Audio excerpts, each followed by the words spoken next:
Shivakumar CM ಆಗದಿದ್ದಲ್ಲಿ ರಾಜ್ಯದಲ್ಲಿರುವ ಕಾಂಗ್ರೆಸ್ ಸರ್ಕಾರ ಸರ್ವನಾಶವಾಗುತ್ತೆ. ಪ್ರಣವಾನಂದ ಶ್ರೀ ಮಹಾಸ್ವಾಮೀಜಿ ಭವಿಷ್ಯ ನುಡಿದಿದ್ದಾರೆ. ಡಿಕೆ ಶಿವಕುಮಾರ್ ಅವರಿಗೆ ಸಿಎಂ ಕುರ್ಚಿ ಬಿಟ್ಟು ಕೊಡದೇ ಇದ್ದಲ್ಲಿ ರಾಜ್ಯದಲ್ಲಿರುವ ಕಾಂಗ್ರೆಸ್ ಸರ್ಕಾರ ಸರ್ವನಾಶವಾಗುವುದೆಂದು ಭವಿಷ್ಯ ನುಡಿದಿದ್ದಾರೆ.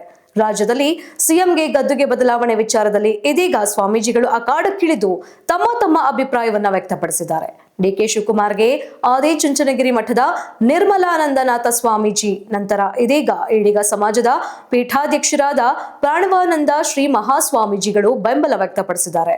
ತಿಪಟೂರು ತಾಲೂಕಿಗೆ ಕಾರ್ಯಕ್ರಮ ನಿಮಿತ್ತ ಭೇಟಿ ನೀಡಿದ ಸಂದರ್ಭದಲ್ಲಿ ಮಾತನಾಡಿದ ಈಡಿಗ ಸಮಾಜದ ಪ್ರಣವಾನಂದ ಶ್ರೀ ಮಹಾಸ್ವಾಮೀಜಿ, ಕಾಂಗ್ರೆಸ್ ಸರ್ಕಾರ ಈಗಾಗಲೇ 3 ರಾಜ್ಯಗಳಲ್ಲಿ ಅಧಿಕಾರದಲ್ಲಿದ್ದು ನುಡಿದಂತೆ ನಡೆಯಬೇಕಾದ ಕಾಂಗ್ರೆಸ್ ಸರ್ಕಾರ ವಿಫಲವಾಗಿದೆ. 2.5 ವರ್ಷ ಪೂರೈಸಿದ್ದು ಇನ್ನು 2.5 ವರ್ಷ ಕೊಟ್ಟ ಮಾತಿನಂತೆ ಡಿಕೆ ಶಿವಕುಮಾರ್ ಅವರನ್ನ ಮುಖ್ಯಮಂತ್ರಿ ಸ್ಥಾನಕ್ಕೆ ಅಧಿಕಾರ ಹಸ್ತಾಂತರದೆ ಮಾಡದೆ ಹೋದ್ರೆ ಕಾಂಗ್ರೆಸ್ ಸರ್ಕಾರ ಸರ್ವನಾಶವಾಗುವುದು ಎಂದು ಭವಿಷ್ಯ ನುಡಿದಿದ್ದಾರೆ.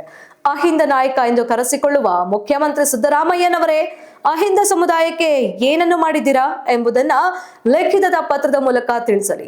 ಅಹಿಂದ ಹೆಸರು ಹೇಳಿಕೊಂಡು ರಾಜಕೀಯ ಮಾಡುತ್ತಿದ್ದಾರೆ ಹೊರತು ಸಮಾಜಕ್ಕೆ ಯಾವುದೇ ಕೊಡುಗೆ ನೀಡಿಲ್ಲ. ರಾಜ್ಯದ ಮುಖ್ಯಮಂತ್ರಿ ಸ್ಥಾನಕ್ಕೆ ಡಿಕೆ ಶಿವಕುಮಾರ್ ಅವರು ಎಲ್ಲಾ ರೀತಿಯಲ್ಲಿ ಯೋಗ್ಯರಿದ್ದಾರೆ. ಕಾಂಗ್ರೆಸ್ ಪಕ್ಷ ಹಿಂದುಳಿದಿದ್ದಾಗ ಅದೇ ಪಕ್ಷದಲ್ಲಿ ಅಧ್ಯಕ್ಷರಾಗಿ ಡಿಕೆ ಶಿವಕುಮಾರ್ ಅವರ ಪಾತ್ರ ಅತ್ಯಂತ ಮಹತ್ವವಾದುದು. ಕಾಂಗ್ರೆಸ್ ಪಕ್ಷದ ಏಳ್ಗೆಗಾಗಿ ಹಗಲಿರುಳು ಶ್ರಮಿಸಿದ್ದಾರೆ.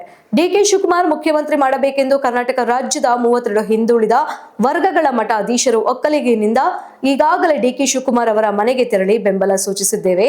ಮುಖ್ಯಮಂತ್ರಿ ಸಿದ್ದರಾಮಯ್ಯನವರು ಡಿಕೆ ಶಿವಕುಮಾರ್ ಹಾಗೂ ಅವರ ಡಿಕೆ ಸುರೇಶ್ ತಲೆಯ ಮೇಲೆ ಪ್ರಮಾಣ ಮಾಡಿ 2.5 ವರ್ಷ ಅವರಿಗೆ ಬಿಟ್ಟು ಕೊಡುತ್ತೇವೆ ಎಂದು ಹೇಳಿಕೆ ನೀಡಿದ್ರು. ಆದ್ರೆ ಆಡಿದ ಮಾತಿಗೆ ಬೆಲೆ ಕೊಡದೆ ಮುಖ್ಯಮಂತ್ರಿ ಸ್ಥಾನವನ್ನ ತ್ಯಜಿಸದೆ ಇರುವುದು ದುರಾದೃಷ್ಟಕರ. ಅತಿ ಶೀಘ್ರದಲ್ಲೇ ಸಿಎಂ ಸ್ಥಾನವನ್ನ ಡಿಕೆ ಶಿವಕುಮಾರ್ ಅವರಿಗೆ ಬಿಟ್ಟು ಕೊಡಲೇ